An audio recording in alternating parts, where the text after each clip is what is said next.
Y primer anuncio importante, eh, vamos a tener nuestra primera práctica. Eh, Aún no hago los grupos tal cual definidos en Moodle, espero hacerlos ya esta semana.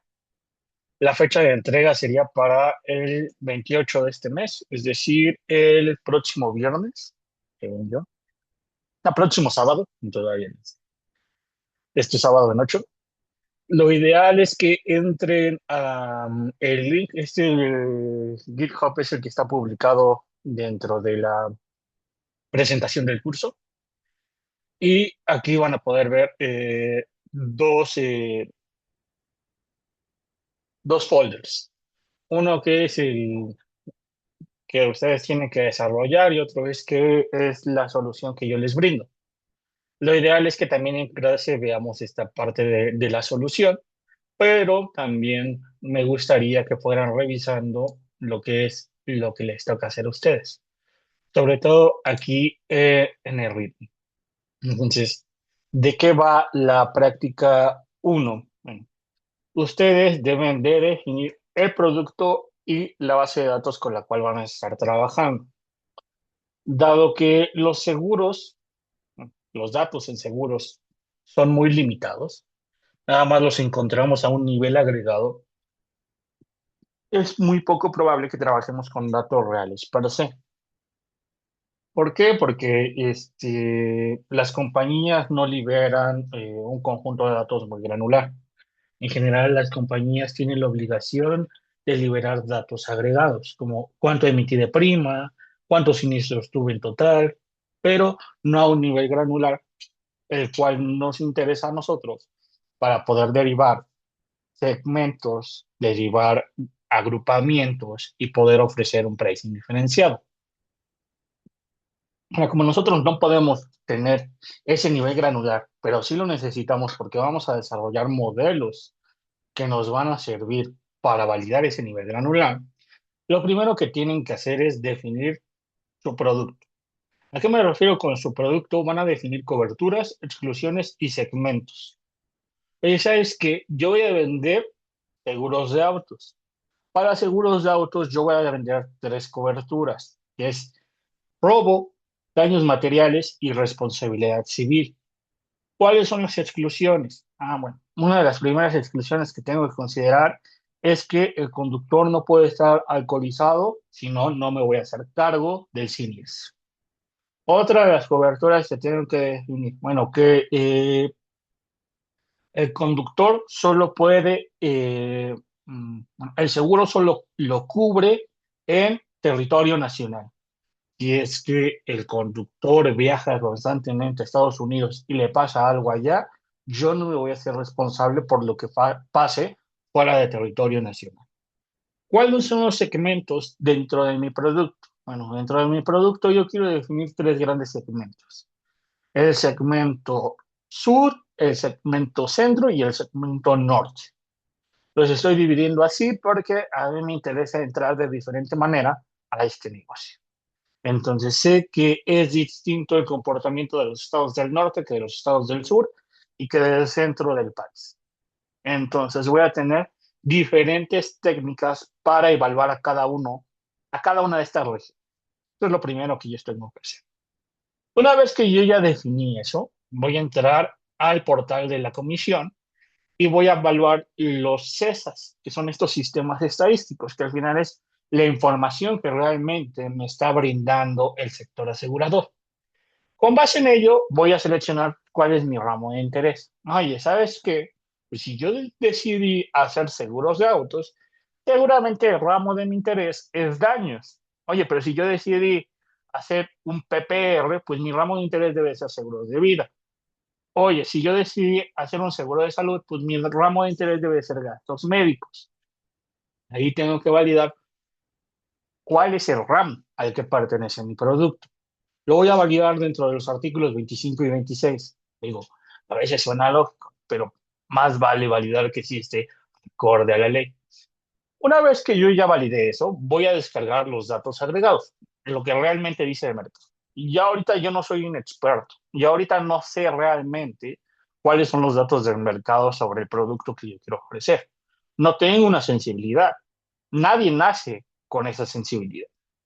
Como no nazco con una sensibilidad, no sé cuánto valen esos productos, lo que tengo que ver es cuánto está en el mercado. Y eso es lo que van a hacer si es que desarrollan un nuevo producto y no tienen datos.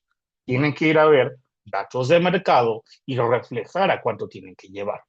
Entonces, con base en eso, vamos a derivar supuestos de frecuencia y severidad y después vamos a generar una base de datos.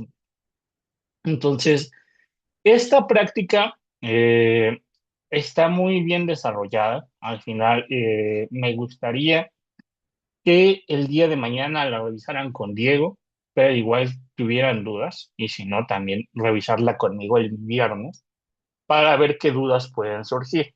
De momento voy a ver dos o tres conceptos técnicos que creo que aún no he mencionado y son importantes para validar la práctica. Pero de momento, por favor, les pido que por lo menos la lean, por lo menos sepan qué van a entregar. Si la entregas por equipos, si la entrega se va a hacer en módulo y si con uno que suba la práctica es más que suficiente. Entonces, ¿hasta aquí alguna duda? ¿Todo bien? Entonces, en lo que comparto pantalla, si no hay dudas, den un segundo.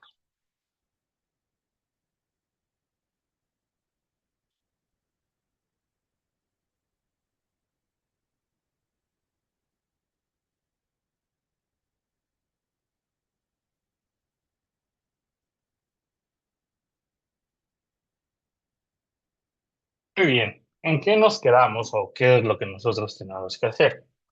Nosotros realmente no es que seamos los directores, no es que tengamos una visión general del negocio. Yo creo que ayer un poco con la entrevista que vieron, pues ampliaron un poco más la perspectiva de lo que realmente hace un suscriptor.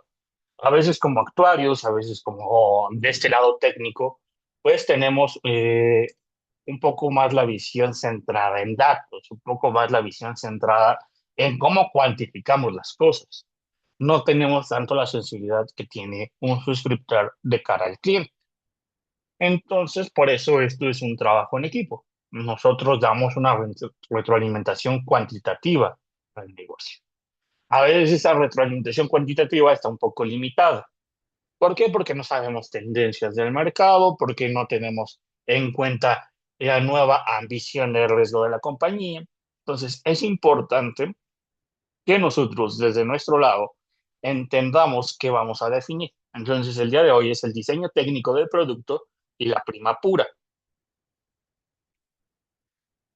De momento, y partiendo de lo que vamos a ver dentro de la práctica. Cuando yo hablo de que voy a hacer un seguro de autos, cuando yo hablo, vamos a pegarnos lo más posible a los datos reales, pues lo primero que tengo que ver es cuál es el contexto en donde me encuentro. ¿Por qué? Porque también es importante definir, oye, ¿sabes qué? A mí no me va a ser lo mismo definir un producto aquí en México que definir un producto en Estados Unidos que definir un producto en Europa. ¿Por qué? Porque las regulaciones son distintas. Al final, si yo pudiera definir las regulaciones, pues diría, en general, tenemos tres grandes regulaciones. Entonces, voy a abrir una para escribir, porque luego me aviento mucho choro y no escribo. Tenemos tres grandes regulaciones.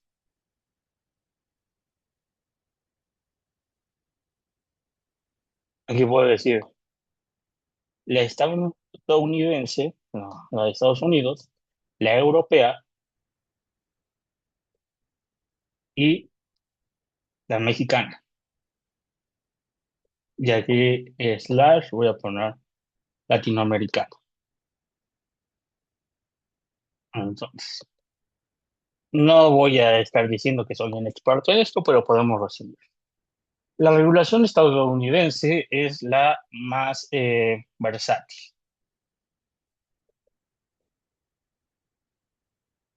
Es la que me permite hacer más cosas, es la que me permite definir, es aquella que no tiene muchos límites.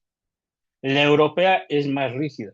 La europea me pide mucho más cosas. Entonces yo sacar nuevos productos en Estados Unidos lo voy a hacer de una manera muy poco más fácil que sacar nuevos productos en Europa.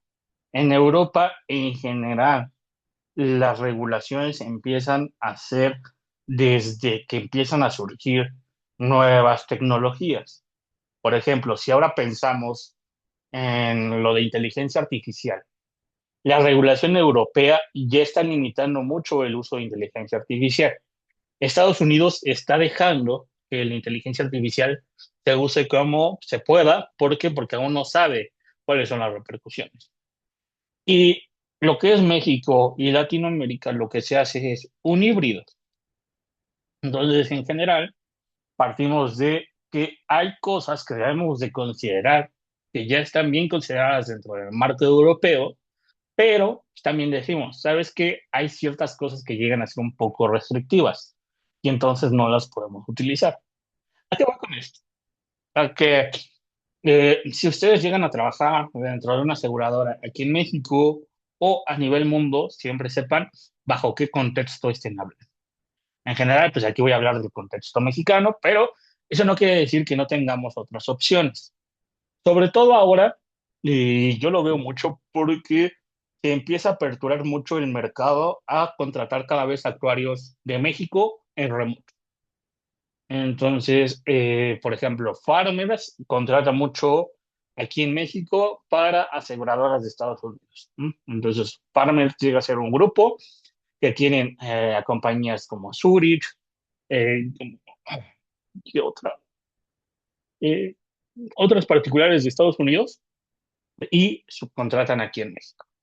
Entonces, al final, si a ustedes les interesa mucho esto, hay mucho mercado y sobre todo el mercado está creciendo hacia personas que están siendo contratadas por otros países. Entonces, bueno, hablando ya, centrándonos en lo que a nosotros nos compete, es el mercado mexicano. Primero tengo que saber en dónde estoy parado. Si yo quiero diseñar un seguro de autos, tengo que ver, bueno, en dónde estoy parado en tanto a los seguros de autos. Oye, ¿sabes que en México, a 2023 había 17.37 millones de vehículos asegurados, que suena mucho, ¿m? Pero realmente eso nada más representaba el 31.48% del mercado. Es decir, que el nivel de penetración del seguro en México es muy bajo. Realmente estamos teniendo una muy mala cultura del seguro. No es que digas, es que ya existen muchas compañías de seguros. No, sí existen muchas compañías de seguros, pero esas apenas tienen el 30% de todo el mercado que se debería de tener. ¿Por qué? Porque uno dice, bueno, por lo menos, yo diría, el 100% de los carros deberían de tener un seguro de responsabilidad civil. Si tal vez no me interesa asegurarme por robo, no me interesa asegurarme daños materiales, pero sí me debería de interesar asegurar responsabilidad civil, ¿no?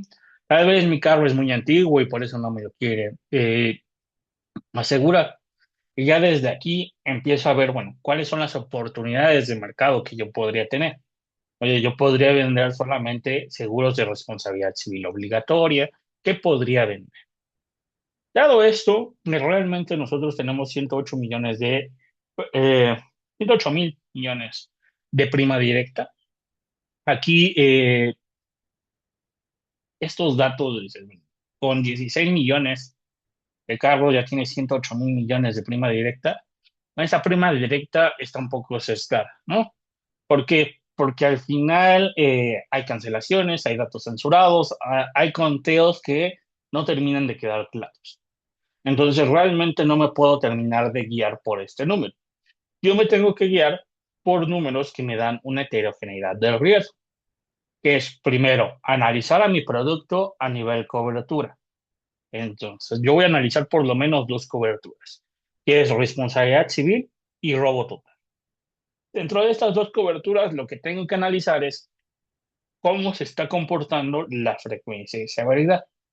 Por ejemplo, Por siniestros de responsabilidad civil, tengo una tasa del 8,97% y tengo una severidad de 19,260.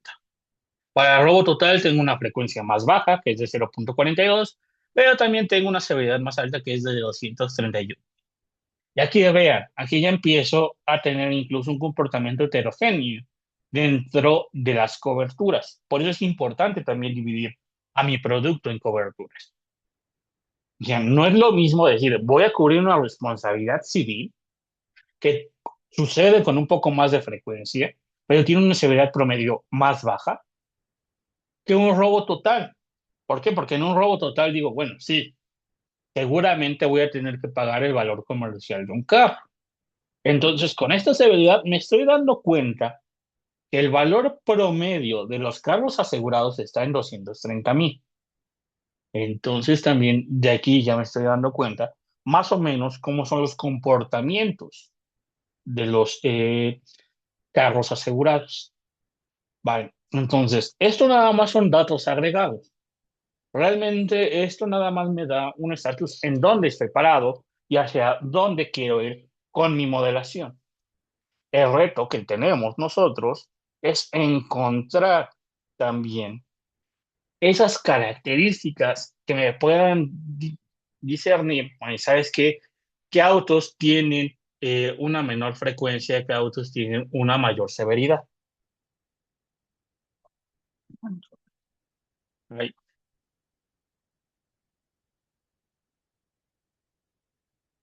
Entonces, para lograr aquí la parte del pricing, yo debo de estimar muy bien, es decir, para tarificar los riesgos, yo debo de hacer la mejor estimación de la variable aleatoria de pérdida agregada, donde tengo que cuantificar a la frecuencia y tengo que cuantificar a la severidad.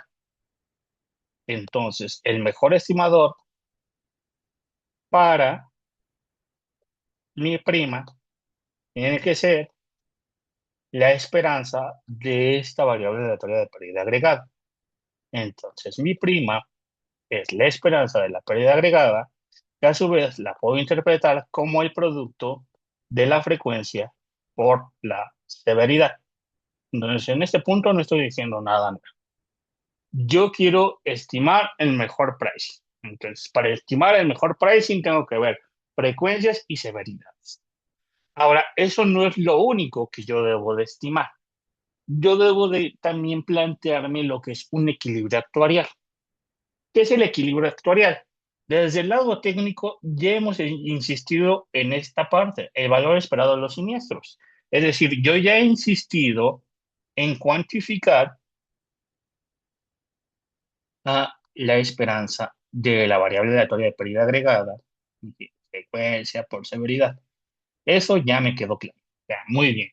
Ya haces esa parte, no sé cómo la vamos a hacer, pero ya lo dijiste como 8,000 veces, ya me quedó claro que vamos a estimar un modelo de frecuencia y un modelo de severidad. Ahora, eso no es lo único que nosotros debemos de estimar desde el punto de vista técnico.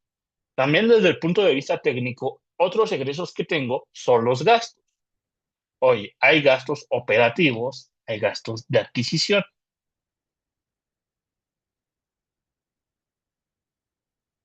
Entonces, también de forma técnica tengo que evaluar cuáles van a ser estos gastos. Oye, ¿sabes qué? Pues yo cada que un agente me lleva un nuevo negocio, le pago una comisión fija de 1,000 pesos o le pago un porcentaje del 10%. ¿Qué es lo que me conviene? ¿Cuál es el negocio que va a aceptar el agente? Oye, ¿tengo agentes propios o tengo agentes externos? Es decir, yo dentro de la aseguradora tengo un área específica de agentes o estoy más abierto a decir cualquier broker puede venir y ofrecerme negocios. Entonces también eso cambia. mis gastos operativos. Oye, ¿cuánto pago de nómina al año? ¿Cuánto voy a estimar de pagar de nómina?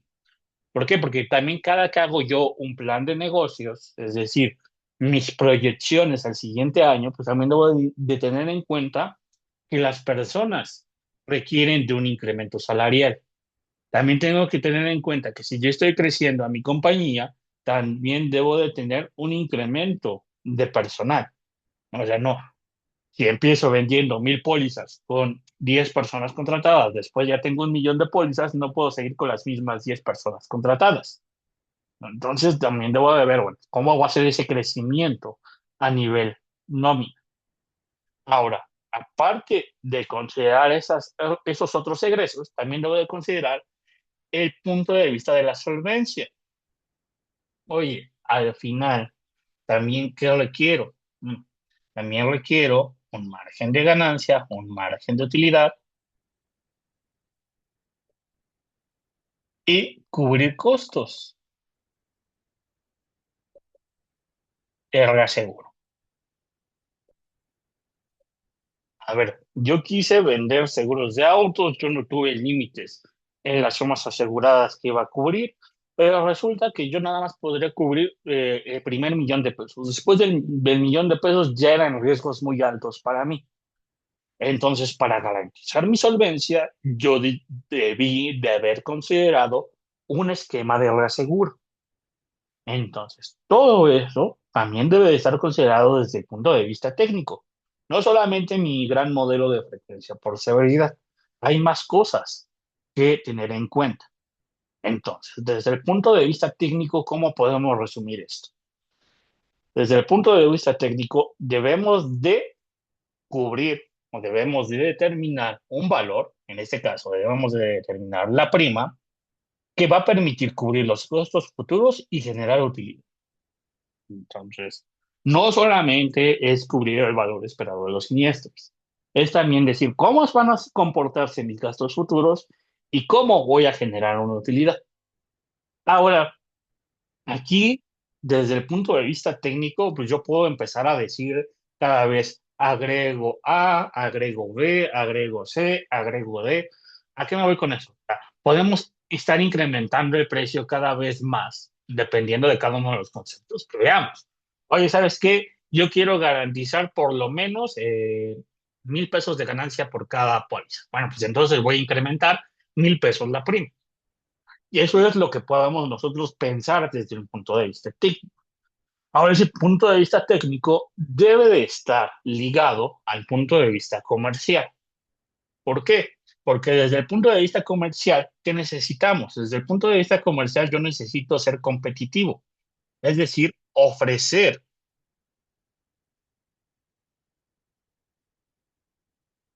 el mejor precio. Yo no puedo hacer un pricing nada más pensando en la estimación de riesgos. Yo no puedo agregar variables o quitar variables a la hora de tarificar nada más por validarlas estadísticamente. Yo entiendo que ahorita nosotros tenemos un gran sesgo de que, pues, cuando hacemos un modelo, ¿qué es lo que hacemos? Pues hacemos una prueba de bondad de ajuste. Y si es estadísticamente significativa, ya aprendí a decir, no se rechaza la hipótesis nula, ¿no? Entonces, como no se rechaza la hipótesis nula, incluyo tal variable. Y eso está bien desde un punto de vista estadístico. Ahora, desde un punto de vista actuarial, ¿tiene un sentido o no tiene un sentido? ¿Me agrega un valor o no me agrega un valor? ¿A qué voy con eso? Yo puedo decir, desde un punto de vista estadístico, hay que agregar a la variable antigüedad del vehículo. Ahora, bueno, no hay que agregar la variable antigüedad del vehículo. ¿Por qué? Porque no resulta significativa la antigüedad del vehículo. Ahora, desde un punto de vista competitivo, pues dirías, oye, es como que asegurar modelos, es decir, carros nuevos, asegurar carros que ya tienen 10 años de antigüedad, pues como que sí suena a que hay que agregar esa variable. Tal vez estadísticamente nosotros no tenemos datos suficientes para decir que es una variable que implica una segmentación, pero actuarialmente, desde el punto de vista de negocio, sí implica algo. Entonces deberíamos de incluir esa variable. Entonces, en el punto de vista comercial, pues también tenemos que dar en cuenta cuál es nuestra competitividad, cómo podemos ofrecer un mejor precio. Hoy sabes que en general el mercado para vender seguros de autos, por ejemplo, en Qualitas, que es la empresa más grande en cuanto a autos, y cuando uno pregunta cuál es el modelo que considera Qualitas, te dicen, bueno, Qualitas en general te considera dos variables, sexo y edad, para seguro de autos. Y tú dices, pero ¿por qué no me consideran modelo de carro? No me consideran zona donde vivo. Entonces ya desde ahí tú dirías, bueno, ¿sabes qué? Yo a mi producto sí le voy a agregar estas variables. ¿Para qué? Para ofrecerle un mejor precio a aquellas personas que tengan una prima muy cara con Qualitas, pero conmigo puedan tener una menor prima. Esto sin quitar el punto de vista de la regulación. Yo de forma comercial puedo ofrecer mejores precios, puedo ofrecer descuentos, pero tampoco puedo dejar de lado la regulación. También tengo que decir, bueno, cada variable que yo vaya a incluir debe de tener una justificación y me debe de brindar estabilidad. Estabilidad, aquí voy a poner a corto o largo plazo. ¿Por qué? Porque yo puedo ofrecer descuentos hoy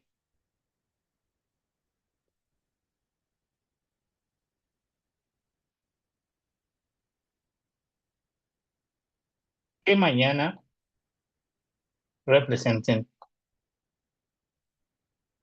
una ganancia.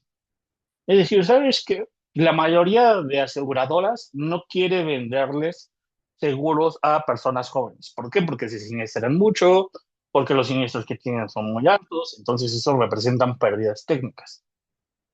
Yo como mi valor diferenciado, lo que voy a hacer es venderles a ustedes, que son jóvenes. Y entonces lo que voy a hacer con eso, o lo que trato de hacer con eso, es dar una fidelización.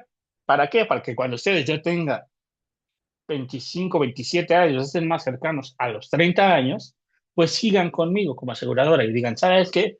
Yo toda mi vida he asegurado mi auto con el que sea de CD y siempre ha respondido. Entonces, tal vez hoy me representen un poco más de pérdida, pero en unos 5 años, 10 años, ya ustedes me van a representar el grosso de mi cartera y me van a dar ganancias. Entonces también el pricing, aunque es, por ejemplo, en seguros de daño, es un pensamiento a corto plazo. ¿Por qué? Porque cada año estoy renovando mi carro, bueno, cada año estoy renovando el seguro de mi auto. Esto pues, también debo de pensarlo a largo plazo. Sí, tú renuevas cada año, pero pues al final, ¿por cuánto tiempo vas a tener un auto? Por toda tu vida, hasta los 60. Entonces, es lo que yo quiero lograr, una fidelización de mi cartera. Entonces, en este punto, lo que nosotros también debemos de entender es que la prima debe de ser lo suficientemente amplia para cubrirme una suficiencia técnica, pero atractiva para tener una viabilidad comercial. Entonces, debo de cobrar lo suficiente para cubrir mis riesgos, pero tampoco me debo de usar tanto de precio porque si no, no va a ser atractiva para nada. Oye, yo puedo decir, bueno, dados los datos que tú pusiste de daños materiales y robo total, pues suena que las primas pueden ser muy altas, ¿no? Entonces, esas primas muy altas no son atractivas para el cliente. El cliente quiere otro tipo de producto, quiere un producto que sea lo más barato posible y estar bien cubierto. Entonces, ahí es en donde nosotros vamos a estar tratando de segmentar al público a riesgos que sí son muy altos, pues sí les tenemos que cobrar lo suficiente. ¿Por qué? Porque no es lo mismo decir en robo total que teníamos un 231,000 de severidad, ¿no? Entonces decía, eso quiere decir que el valor promedio de autos que se roban es de 231,000. Está bien, pero de este valor promedio, pues hay carros que valen mucho menos de 231,000 y hay carros que valen mucho más de 231,000.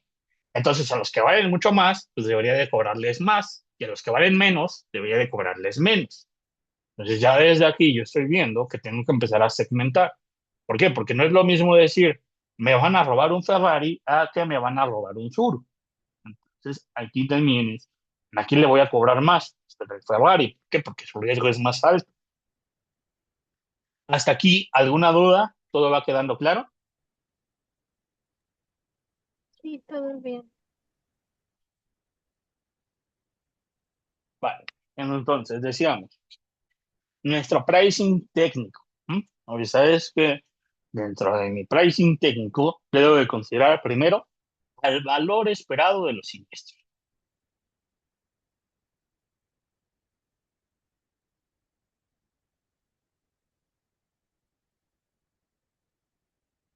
Es así, y que a su vez es la esperanza de mi variable aleatoria de pérdida agregada, que a su vez es el producto de frecuencia por severidad, que es cuántos siniestros voy a tener por cuánto me va a costar cada uno de los siniestros.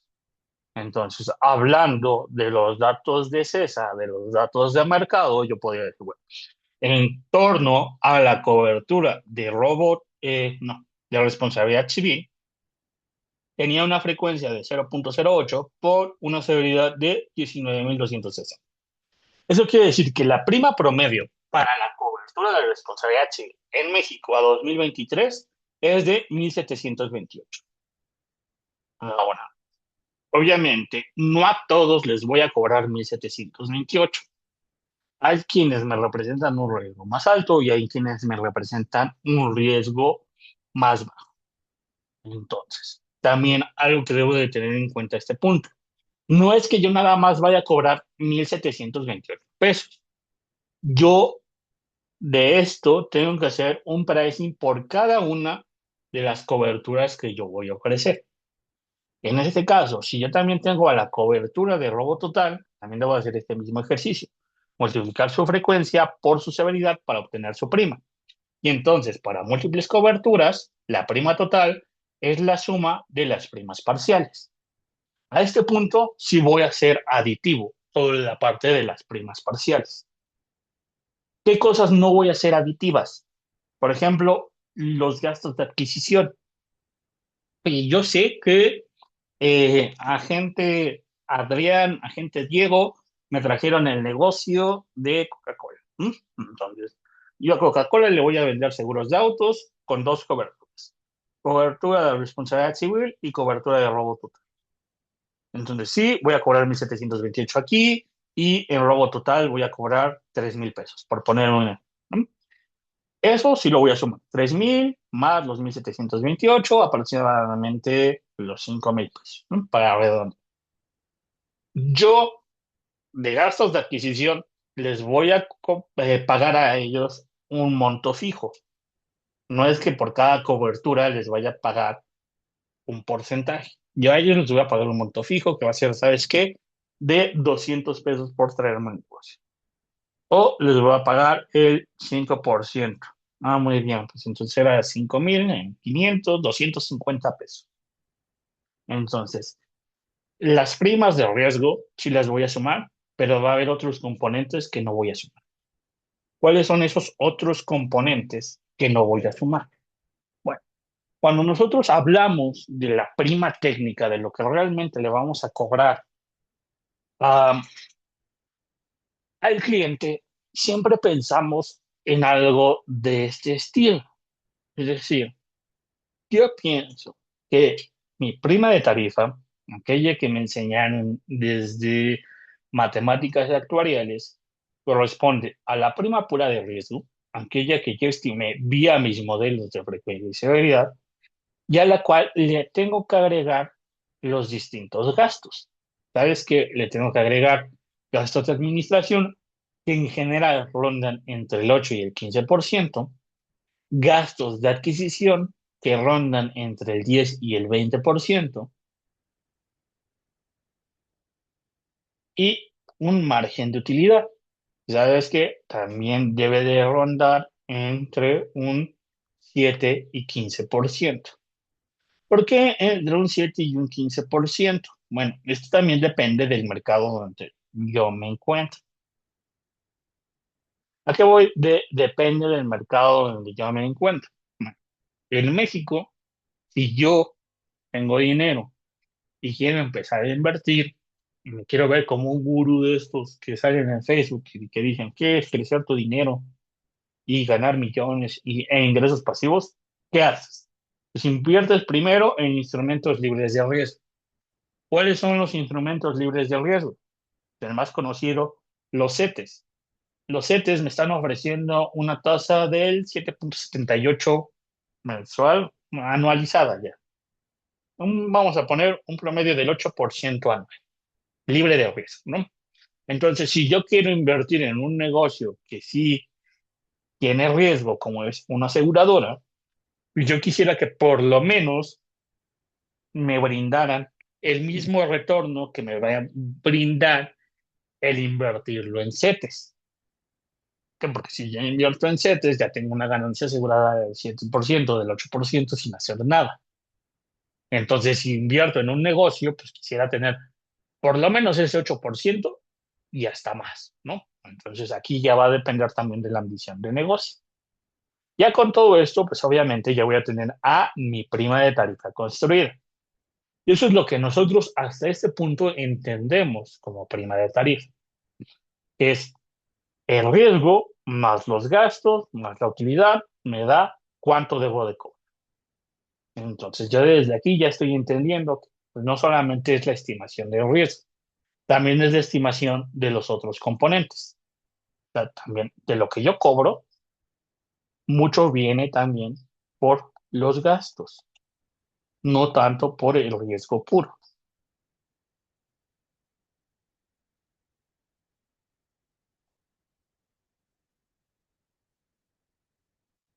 Algo que en general nosotros no tomamos en cuenta son los componentes que estamos o que vamos a tener a futuro.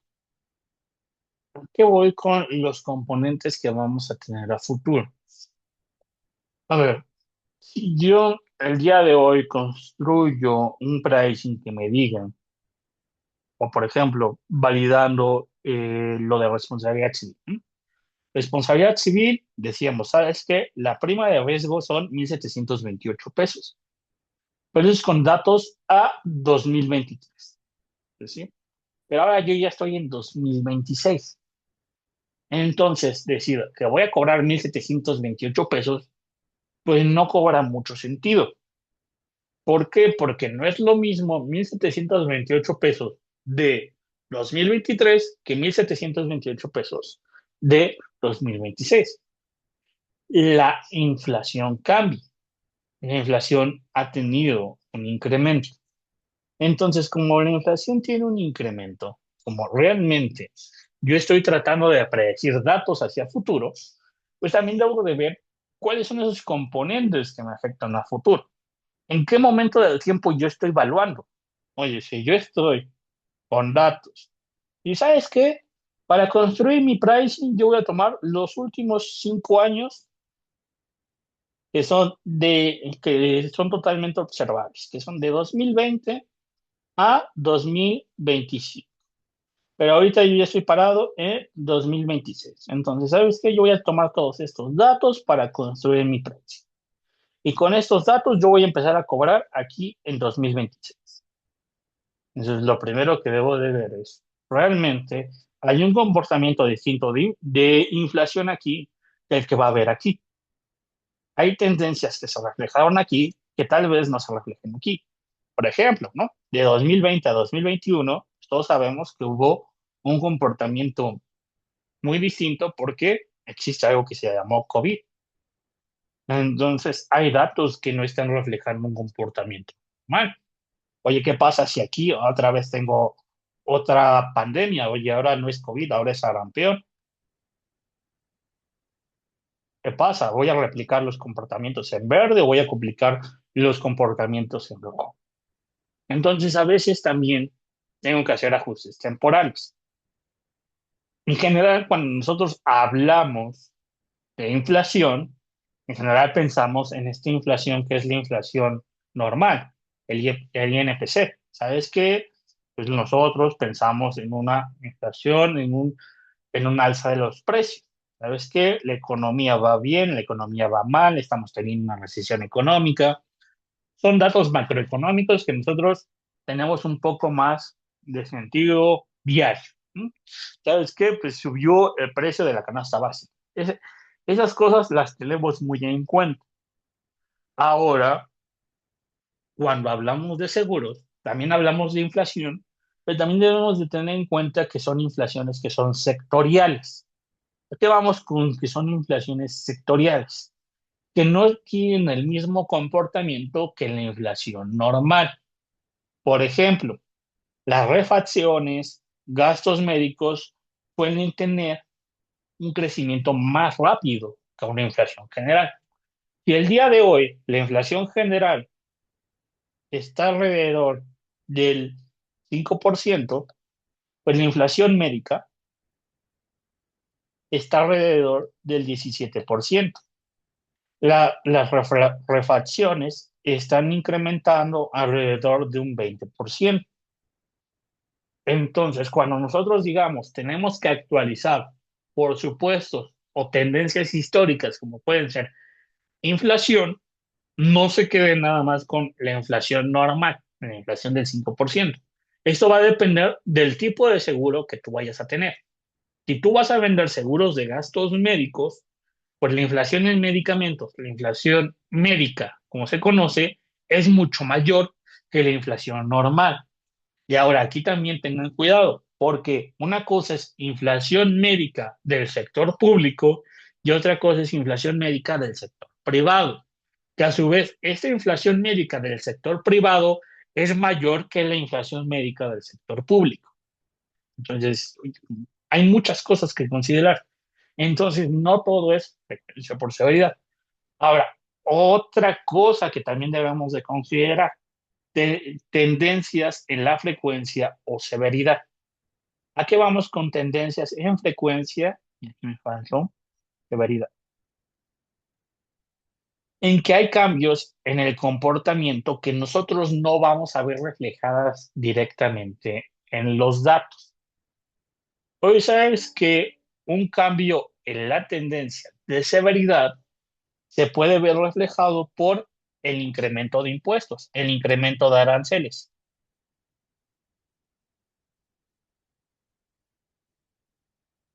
Al día de hoy no sabemos si Trump va a salir con que va a meterle un incremento de los aranceles de México del 20 o del 30%. Entonces, como no sabemos y como eso no lo hemos visto reflejado de forma histórica, pues nosotros tenemos que considerar que puede pasar. Entonces debemos de meter este nuevo componente en nuestro modelo, en donde vamos a decir, ¿sabes qué? Yo voy a meter un shock de severidad por un 30%, por un 50%. ¿Por qué? Porque dadas las políticas arancelarias de Estados Unidos, pues el costo de refacciones ya no va a estar en el 20%, ahora el costo de refacciones va a estar en un 40%. ¿Por qué? Porque todo se va a encarecer mucho más. ¿Por qué? Porque es más difícil importar cierto tipo de refacciones. ¿Por qué? Porque ya los autos que se fabricaban en México ya no se van a fabricar en México, ahora se van a fabricar otra vez en Estados Unidos. Entonces, todas estas cuestiones políticas, cuestiones económicas que van pasando en el día a día, nosotros las tenemos que ajustar vía, pues, un incremento que ya debemos de tener considerado como es la inflación, o vía un incremento que puede ser una tendencia que refleje comportamientos actuales. Los aranceles son cosas actuales. Pues, ¿sabes qué? Si hay un cambio en las políticas, por ejemplo, ahorita, con el tema del IVA acreditable.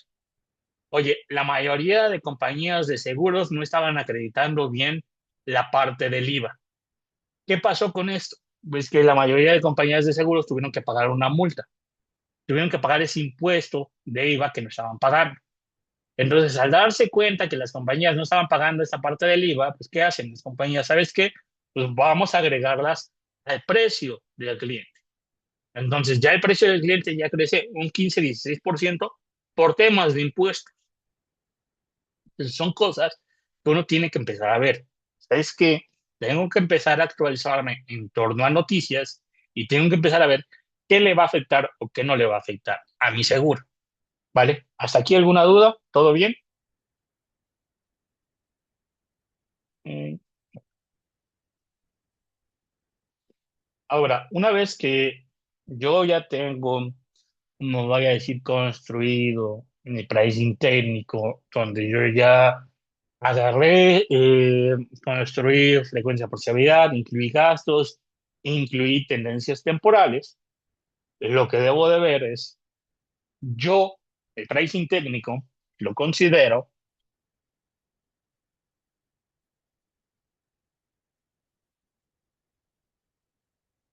un benchmark, es decir, es una referencia. Mi sugerencia como actuario técnico van a ser referencias. Por ejemplo, ahorita, ¿no? Que lo que obtuvimos de responsabilidad civil, 1,728 pesos. Eso es lo que nosotros vamos a dar como referencia. Y sabes que para la cobertura de responsabilidad civil, tú le tienes que cobrar 1,728 pesos a los asegurados. Ahora, ya del lado comercial, yo tengo que ver cuál es mi competitividad. Realmente todos están cobrando 1,728 pesos, o hay quien está cobrando menos, o hay quien está cobrando más. ¿Por qué? Porque puedo decir, yo voy a cobrar 1,728 pesos y veo que en el mercado la prima más barata está en 3,000 pesos. No puedo llegar a abaratar el mercado. Sí puedo dar un descuento, puedo ponerme en 2,800 pesos, pero no me puedo bajar hasta 1,728 pesos. Esto se hace un análisis comercial y voy a decir, ¿sabes qué? Pues hay cuestiones que no están siendo capturadas de forma técnica. Entonces, yo de manera comercial no puedo dar un descuento tan agresivo. Quizás hay cosas que otras compañías están observando que yo aún no estoy observando. Entonces, ahí voy a tener una elasticidad del precio. Es decir, tengo que subir mis precios o tengo que bajarme un poco más. Y eso es por pura competencia. También debo de tener en cuenta la regulación. Es decir, yo voy a obtener diversas primas. ¿Por qué? Porque no es lo mismo la prima que le voy a cobrar a una persona que vive en Ciudad de México con 19 años, a una persona que vive en Veracruz con 23 años, que una persona que vive en Sonora con 30 años. Y, y entonces hay características que van a estar cambiando y hay primas que van a estar cambiando. Ahora también hay algo que se llama la prima mínima. ¿Por qué? Porque a veces mis modelos me pueden decir, a una persona pues nada más le vas a cobrar 2 pesos y a otra persona sí le vas a cobrar 2,728. Aquí los 2 pesos están mal. Mi prima mínima debe de ser por lo menos cobrar 100 pesos por cada riesgo asegurado. Así las combinaciones me estén dando que yo le debo de cobrar nada más 2 pesos a una persona, debo de establecer un precio mínimo. Entonces, esos 2 pesos pues no hacen mucho sentido. Los 1,728 hacen sentido, está bien, pero cobrarle 2 pesos a alguien para asegurarlo, dice la comisión, oye, ¿por qué nada más 2 pesos? ¿Qué realmente estás estimando? Estás subestimando mucho el riesgo. Ahí no vas a tener solvencia. Entonces, yo para garantizar esa solvencia mínima, digo, por lo menos voy a cobrar los 100 pesos, que son los 90 de gastos de adquisición más 2 pesos que es del riesgo más 8 pesos mínimos. También va a depender de mi estrategia. Hay quien, a quien sí quiero brindarle descuentos y a quien no quiero brindarle descuentos. Aquí algo, por ejemplo, que llega a castigar mucho los precios. Puedes decir, yo ya llevo 5 años con mi seguro, nunca he tenido un siniestro. Año con año me han ofrecido un descuento, pero resulta que el año pasado ya tuve un siniestro y ahora que voy a renovar, me quieren incrementar la prima en un 30%. ¿Por qué? Porque según la aseguradora ya empecé a tener un mal comportamiento. Pero pues 5 años buenos y un año malo, pues realmente soy un cliente bueno. Entonces vas y negocias tu, tu precio. Y la aseguradora dice, sí, ¿sabes qué? Pues has tenido 5 años buenos, no te voy a incrementar el 30%, te voy a mantener en el mismo nivel tu precio. Y también vamos a tener que considerar el ciclo del mercado. En general, aquí es en donde comienzan a sonar estos términos. De hay un mercado blando o hay un mercado duro. Realmente estos términos son muy de negocio, pero son términos que empiezan a brindar una perspectiva de hacia dónde quiere ir la aseguradora. Oye, si hay un mercado blando, significa que hay un mayor consumo, empieza a haber una mayor adquisición de seguros. Realmente la gente tiene dinero y empieza a gastar en ese tipo de cosas. Que realmente dices, pues es algo de primera necesidad, pero muchas veces uno no lo ve como algo de primera necesidad. Hasta que ya tienes el siniestro y dices, me hubiera asegurado. Pero cuando no tienes el siniestro, oye, yo soy joven, no me voy a enfermar, ¿para qué quiero un seguro de gastos médicos? Yo soy joven, ¿para qué quiero contratar yo un PPR ahorita? O sea, todavía no sé, todavía no tengo trabajo, ¿para qué quiero pensar en mi retiro? Primero quiero pensar en mi primer empleo, ya después pienso en mi retiro. Entonces son cosas que uno pues, también está viendo. ¿Sabes qué? Hay un mercado blando o hay un mercado duro, un mercado que realmente nos está moviendo. Entonces también ahí yo debo de pensar, si estoy dentro de un mercado duro, por ejemplo, ahorita México se está considerando un mercado duro, ¿por qué? Porque el país está en recesión económica, o sea, no hay un crecimiento de la economía, entonces la gente empieza a ver, ¿para qué voy a gastar en cosas extras que no voy a necesitar hoy? Pues también yo como compañía de seguros tengo que ver, bueno, dado que estoy en un mercado duro, tengo que empezar a brindar mejores precios. Tengo que empezar a invertir un poco más en marketing. Tengo que empezar a ver en estas otras cosas. Entonces, al final, mi pricing, mi precio, se va a ajustar por factores externos, pero siempre teniendo como referencia la solvencia técnica. Entonces, nosotros brindamos el pricing técnico y después lo tenemos que afinar dadas las condiciones de mercado. Entonces, hasta aquí la clase de hoy.